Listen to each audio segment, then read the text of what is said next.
Welcome to the slop farm. Enjoy the video. You start by removing the battery and keeping screws safe. This prevents losing tiny parts. Once the case is open, separate the rubber keypad from the PCB so you can see contact wear and corrosion. Use a magnifier to inspect carbon pads and battery terminals because grime kills conductivity. If you see corrosion, clean with isopropyl alcohol and a cotton swab. If the carbon layer is worn through, plan to replace or repair the contacts before moving on to reassembly.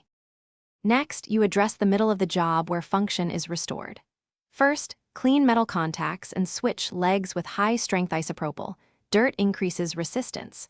If a PCB trace is broken, bridge it with a fine solder jumper or conductive ink because continuity is essential. Replace cheap tactile switches if they fail. You can desolder and fit new ones, or restore worn carbon pads using conductive paint.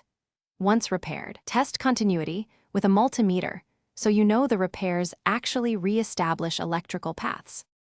Finally, you reassemble carefully.